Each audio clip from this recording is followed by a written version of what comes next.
Reino de Dios y mayordomía. Muy bien, estimados hermanos, me voy a permitir esta mañana utilizar también este apoyo mediante las diapositivas. Y bueno, esperando en el Señor que sirva para nuestra fortaleza la palabra que afecta todo nuestro ser, afecta toda nuestra vida. Y hemos leído dos porciones de las Escrituras muy interesantes, muy hermosas, en donde hay palabras claves que se notan en el sentir de cada adorador.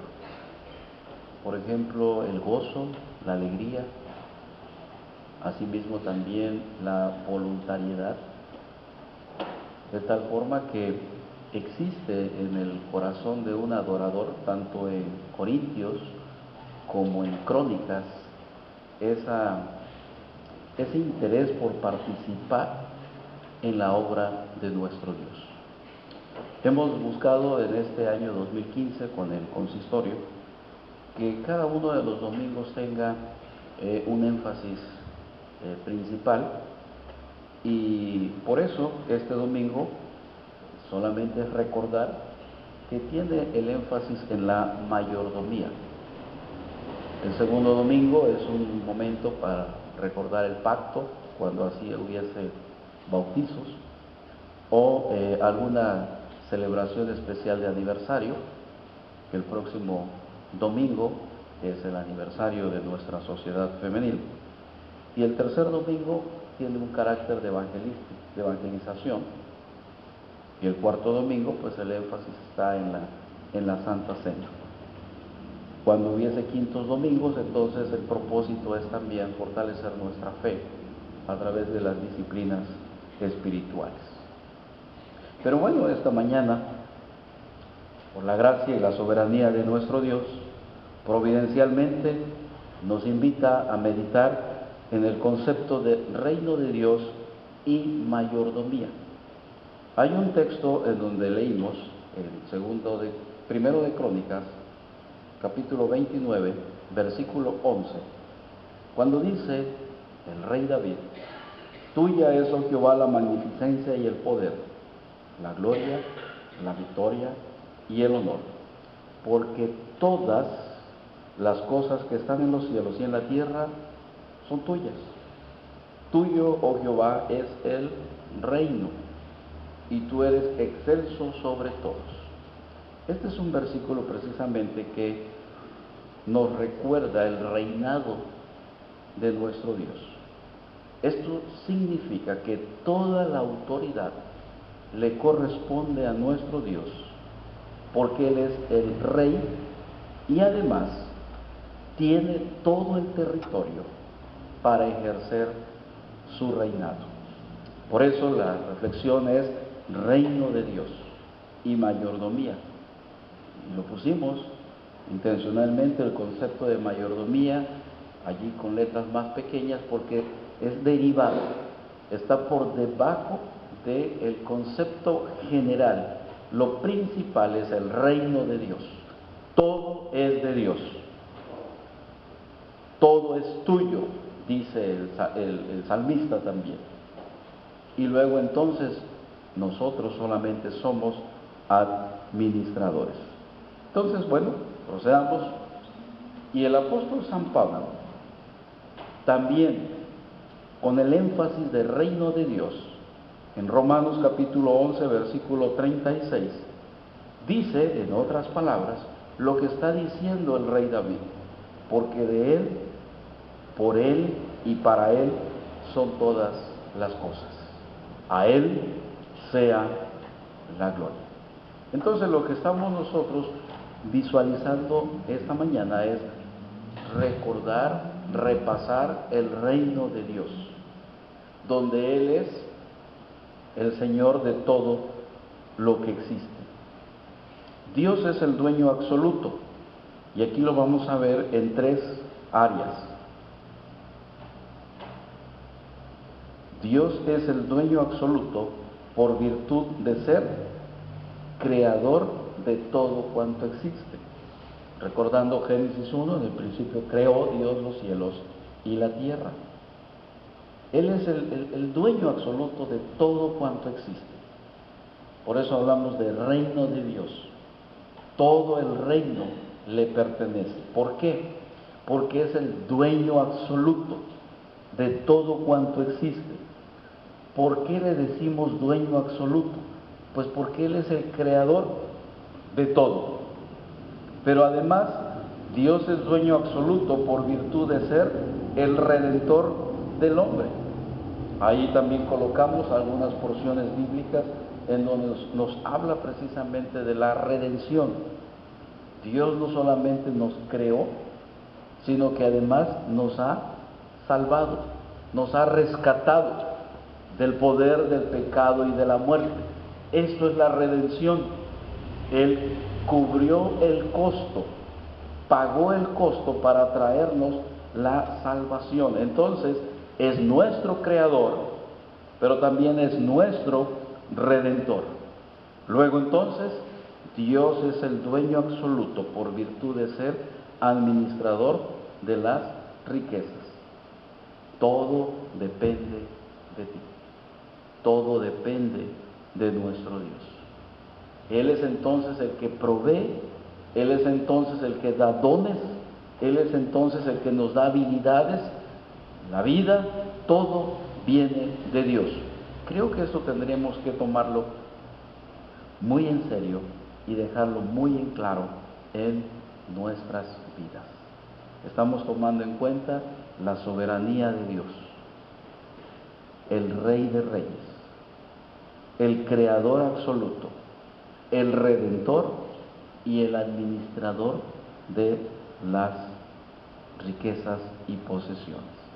En ese sentido, estimados hermanos, acudimos y pensamos en el valor que la Biblia le da a las finanzas. Las finanzas tienen un valor importantísimo en las Escrituras. Y el concepto que predomina en las Escrituras es que las finanzas son parte integrante de la vida. Las finanzas no están separados del área espiritual. A veces pensamos que podemos separarlo. Las finanzas, las oraciones, la evangelización y cada una de las acciones o actividades que desempeñamos, y vamos nosotros separando y hacer como cajas en donde podemos ir guardando cada una de estas cosas. Tomando el antecedente de que Dios es el dueño absoluto de todo cuanto existe, esto significa entonces que la vida, los dones, nuestras habilidades y también nuestros recursos financieros están de manera integrada. ¿Sí? Todo es de Dios y nuestro ser le pertenece a Dios. Cuando dice el Señor, amarás al Señor tu Dios con todo tu corazón, con toda tu fuerza, con toda tu mente, está hablando de una integración. No se puede dividir el ser humano, no puede separar una cosa de la otra. Entonces, las finanzas también son asunto de Dios. El trabajo, las vocaciones, la evangelización, el testimonio, las oraciones, todo eso está debidamente vinculado, está integrado. Entonces, no podemos tratarlo como algo separado.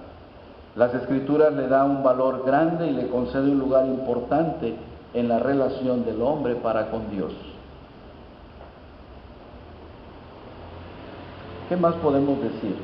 También quisiera esta mañana entonces recordar al menos 3 significados del concepto de ofrenda.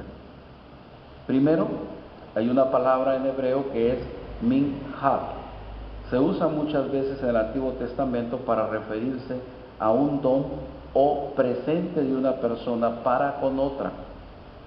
Esta es la idea que predomina. Hace un mes hablábamos de Caín y de Abel, si lo recuerdan, y los dos ofrecieron una ofrenda. pero una ofrenda fue aceptada y la otra no, una fue rechazada. Y hablábamos que el asunto tiene que ver con la fe del que ofrenda. No está en función de lo que se ofrenda, sino la fe del que está ofrendando. Y entonces lo que estamos diciendo, derivado de la palabra, es que la ofrenda es un presente, es un regalo. Además, también es un tributo, puede utilizarse como un tributo. Hablamos también de un tributo, y cuando estamos pensando en un tributo, estamos pensando en el rey que gobierna. A él le entregamos un tributo y le ofrecemos un tributo. Además, también se usa para referirse a cualquier ofrenda o cualquier regalo para Dios, ya fuera entonces vegetal o animal. Pero esta es la idea que predomina en las Escrituras en relación con las ofrendas. Y esa es la manera bíblica en la que podemos responder, como un tributo, como un regalo, y entonces podemos nosotros estar vinculando todo nuestro ser, entregándoselo al Señor. Veamos lo que nos enseña el ejemplo del rey David en el texto que acabamos de leer. Cuando le pide a su hijo Salomón que edifique la casa para Jehová, le hace saber la participación de él. Recordamos en la transición del reino de Israel, ha llegado el momento de construir el templo para el servicio de Dios. Y bueno, David no lo va a construir. La comisión se lo han dejado a Salomón. Pero David dice: he aquí yo con grandes esfuerzos he preparado para la casa de Jehová 100,000 talentos de oro y 1,000,000 de talentos de plata y bronce y hierro sin medida, porque es mucho el trabajo, es mucho la tarea de la construcción. El templo, sabemos que lo hicieron con toda la mano, y bueno, esto fue lo que se invirtió en aquella construcción del templo. Pero David se coloca como ejemplo para participar en la obra de nuestro Dios. Y entonces, cuando él comisiona a Salomón, él a su vez se coloca ya como ejemplo. ¿Qué más podemos derivar también de David? Al exhortar al pueblo, éste responde de la misma manera. El pueblo dio voluntariamente para el servicio de la casa de Dios y se alegraron por haber contribuido voluntariamente, porque de todo corazón ofrecieron a Jehová. Esto es lo que leímos esta mañana. Entonces, David participa, David exhorta, el pueblo responde, y hay una voluntariedad y hay gozo. No hay tristeza al participar en la obra de Dios. ¿Por qué? Porque el énfasis está al final del versículo, cuando dice: porque de todo corazón ofrecieron ¿a quién? A Jehová. El tributo, la ofrenda, era para Jehová, a través de un servicio que se iba a desarrollar. Bien, estos son pues ejemplos que encontramos derivados de la vida del rey David, de manera particular en esa transición del reino. También encontramos que el mismo David, en su oración de gratitud a Dios por haberles permitido participar para la construcción del templo, expresa el concepto que él tenía respecto a las posesiones y nos dice: todo es tuyo, y de lo recibido de tu mano te damos. Y al final de esta oración hace una petición. ¿Cuál es la petición de David? Conserva perpetuamente esta voluntad de corazón de tu pueblo y encamina su corazón a ti. Qué interesante cómo se da esto dentro de una vida devocional. Cómo el ofrendar ofrendar, cómo el participar de las cosas de Dios, de la obra de Dios, sirve precisamente para relacionarnos con Dios. Es una buena manera de relacionarnos y de identificarnos con el Señor. De tal forma que David se coloca como ejemplo. David motiva al pueblo para participar y de todo corazón ofrecieron para el servicio de Dios. Y luego entonces, después de ofrendar, David dice: conserva perpetuamente esta voluntad de corazón de tu pueblo. Hay una oración para que Dios cuide y proteja a este pueblo que voluntariamente ha ofrecido, ha ofrendado al Señor. Mucho podemos decir en el Nuevo Testamento. Sin embargo, solamente quiero recordar lo que el apóstol Pablo enfatiza en el primer siglo.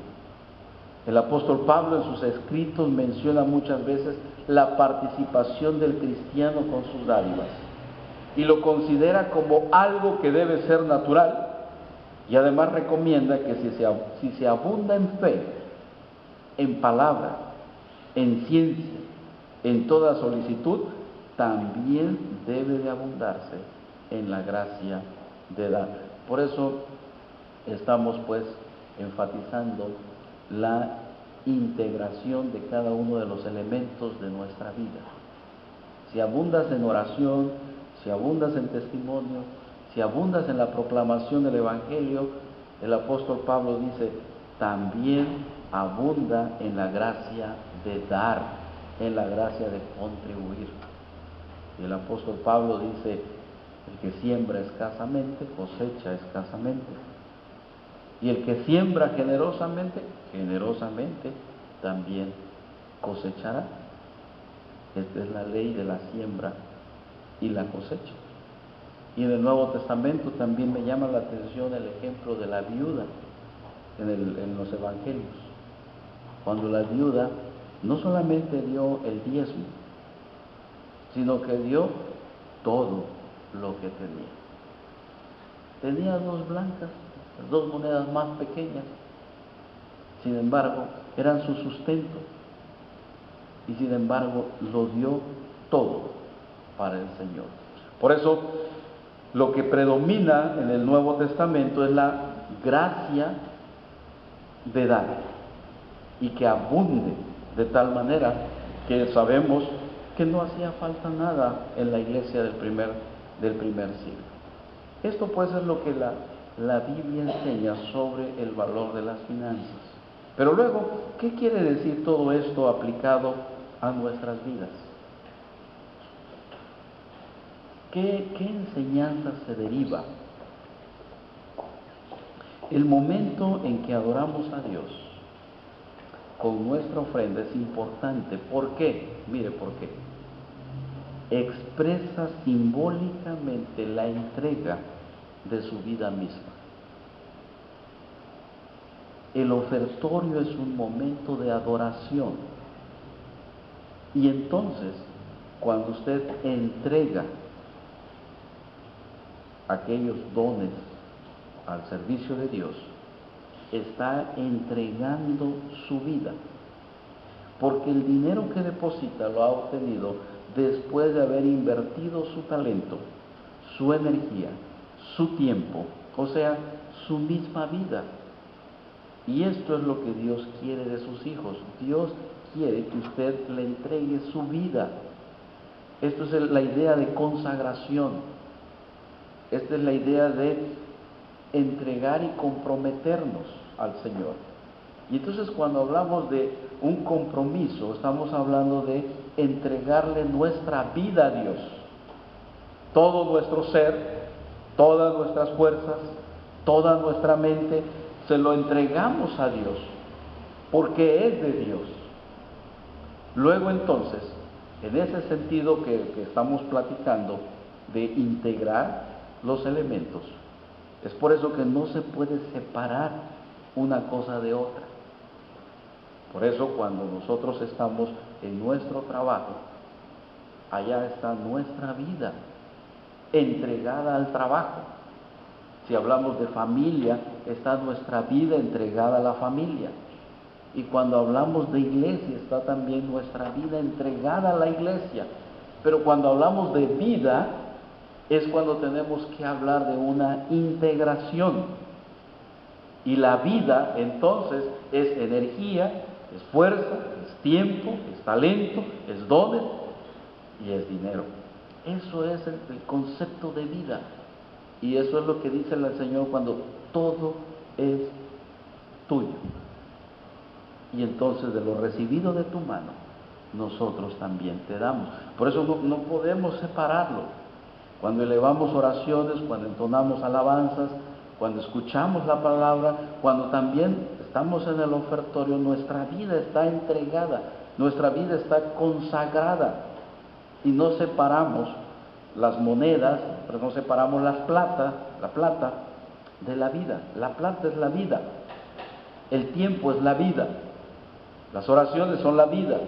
De tal manera que por eso es importante para cada creyente, porque en el momento de entregar la ofrenda, el diezmo, el tributo al Señor, estamos expresando simbólicamente la consagración, la entrega de nuestra vida. Por eso en algunas reuniones de consagración de nuestras organizaciones, por ejemplo la Sociedad Femenil, tiene su reunión de consagración y entrega una ofrenda como símbolo de consagración, porque está entregando todo su ser, toda su vida, es un símbolo. Veámoslos de esa manera.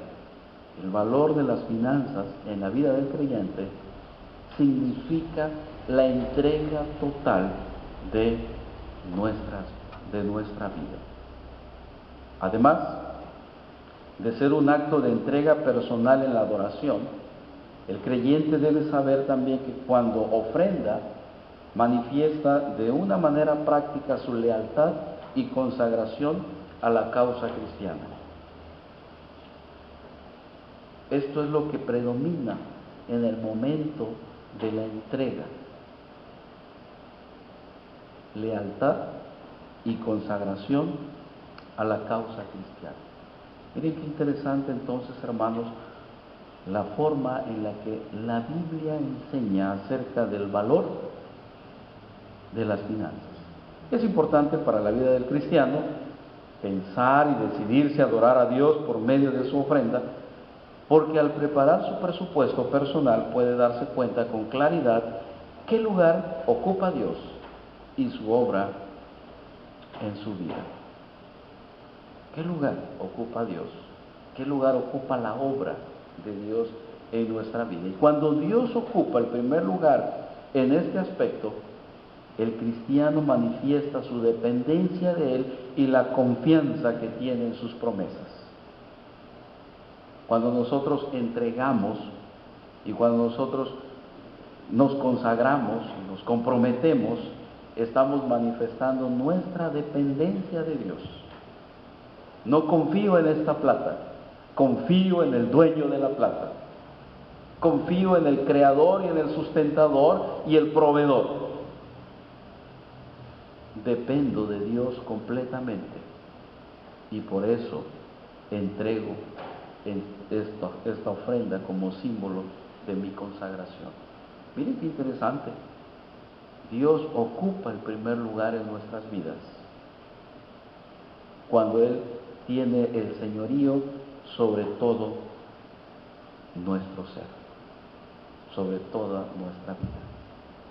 ¿Qué dice la Biblia sobre las finanzas? ¿Cuál es el valor de las finanzas en nuestra vida cristiana? Pero miren ahora, veamos el valor de las finanzas en la iglesia. ¿Cuál es el valor?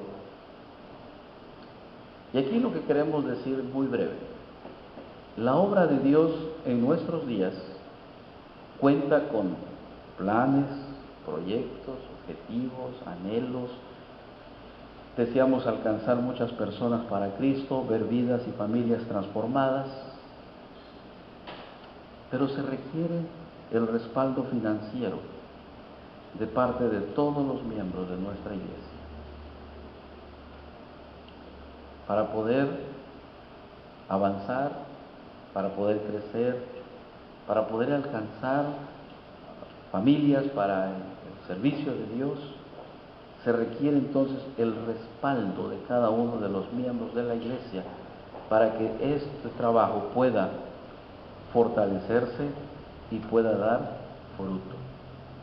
Necesitamos estar conscientes de que si la iglesia ha de lograr el extendimiento del reino de Dios, debe afrontar una triple responsabilidad que consiste, y esto es parte de lo que la iglesia ha hecho a través de los tiempos: predicar el evangelio, adorar y enseñar el evangelio, pero también ejercer una sana mayordomía.